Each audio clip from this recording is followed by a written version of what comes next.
Your instructions are marked to keep that close to the quarter note at 48.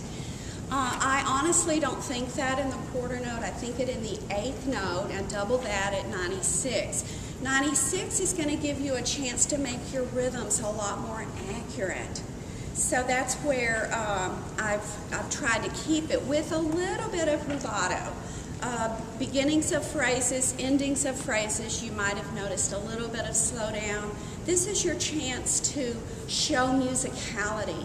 And some things that are real important on this one are going to be your breathing, your dynamics, your tone especially, vibrato, all of those things that are going to help you be expressive, more expressivity. So while this is not a basic flute fundamentals workshop, you are certainly going to want to keep some of those things in mind and really, really make sure that you've got all those things happening. I wrote down on my outline, first of all, this is a Farrelling etude, written in E minor for us, but out of the Selected Studies book. This is originally for oboe, and I think was also originally in another key, C minor.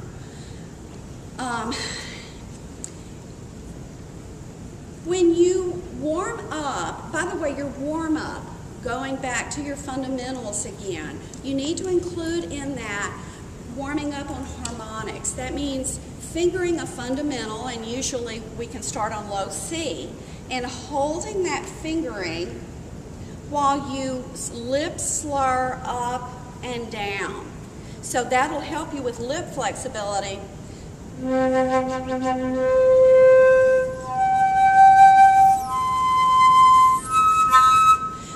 You need lip flexibility to change the direction of your air into the flute and to change the size of the aperture. All of those things are required to change the registers that you're playing in, as well as adjust for intonation.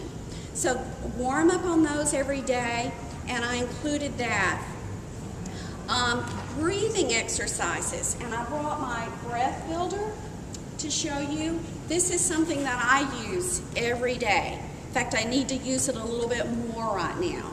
When you start, you'll notice that you kind of have these ups and downs with certain abilities that you have. Right now I need particular help with my breathing.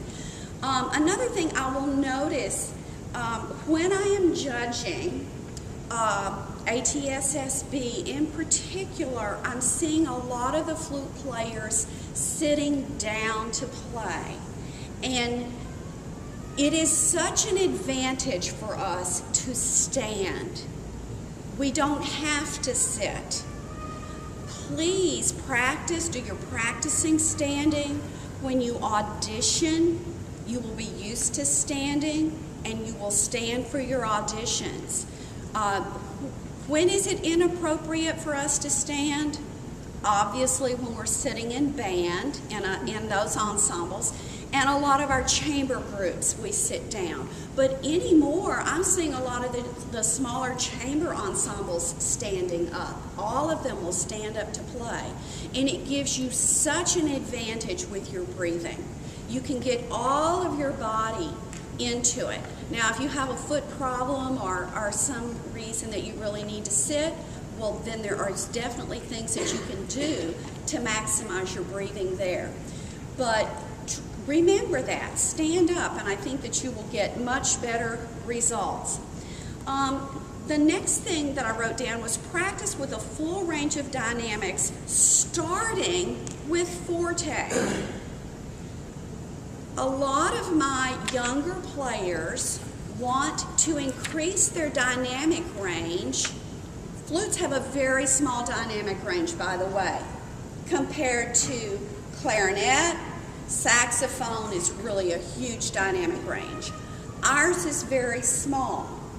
And when I see young players trying to increase that dynamic range, they want to work on the bottom end of it.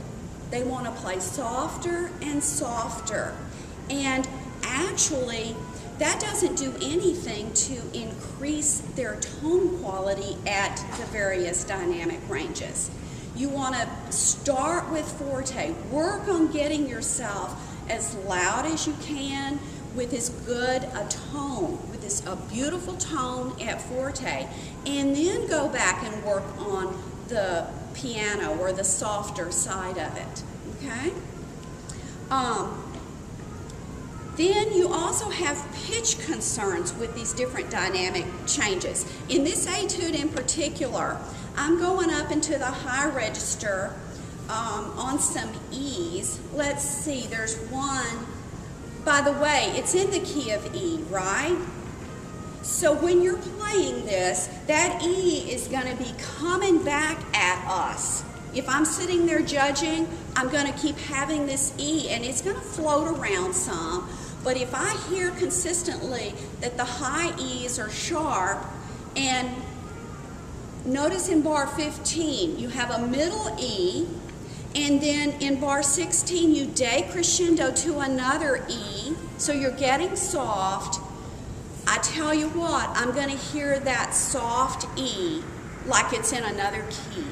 It's going to feel to me as a judge like it dropped a quarter step. So one of the things I'm doing in this, if you skip down, sorry, I'm skipping around a little bit, but important fingerings to keep in mind. On the high E's, lift your right pinky.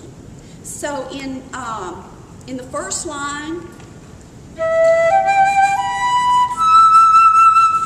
I'm lifting my pinky. R pinky means right pinky, and that's going to keep that note from going so sharp when I'm up there really loud. Notice that's a forte. Then I come down. Bar 14 has a high E in it as well. I don't want you to worry about that fingering in that bar, but I do want you to consider that you're going to be sharp in that bar. You get to bar 15, you want that E to be, have a good pitch. It's still forte, and it will. By the way, it's very cold in here, so hopefully when you're auditioning it won't be so cold. And then when I finish that out,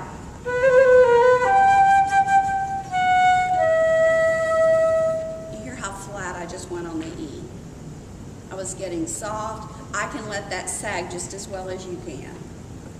And I can also pick the pitch up, and so can you. All right?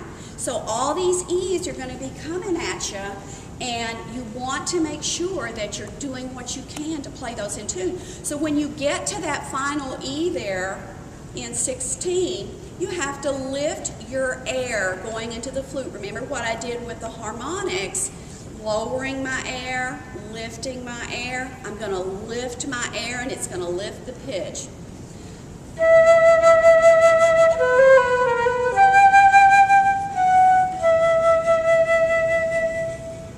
So I'll hold that up, okay? Really, really important. Okay, so back up to the dynamics. When you're loud, you tend to be sharper. When you're soft, you tend to be flatter. So you must adjust for this. All right, next little section, musicality, phrasing, vibrato, full tone. I have given you some of the terms in this. Largo, lacrimoso means slow and tearful. I've given you some advice for the articulations. I do not play the staccatos in this really short, in bar 8. To me, that doesn't fit the style of the music. So lifted instead of short. All right, and in bar 12, you have the slur mark over the staccato, and that means legato tongue. It's connected. Right? And then the D sharp, you're going to lift that one. Okay? I've given you some important fingerings to think about, and the rhythm for the turn in line 7. I do the first one in a slow movement. The second one there, the second rhythm I have given you is also very good. But I prefer the first one. So when I'm going to need to move on to the second etude, but I do want you to understand those fingerings. When I say L1, that means left finger 1, right? If it has an R there, it's right hand, okay? So the way I number is thumb, 1, 2, 3, and then I usually say pinky, okay? Thumb, 1, 2, 3, pinky. All right, so those fingerings will be something. If I have more time, I will come back.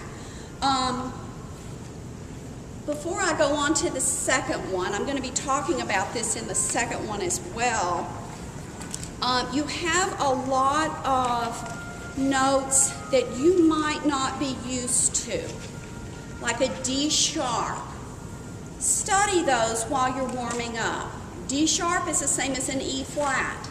A G sharp is the same as an A flat. Now, I tell my students it feels like an A flat. You do not need to go in and write all those notes in. Just get used to the way that thinking is. All right, so we'll talk about that a little bit more in a moment.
Okay, so that's the second one.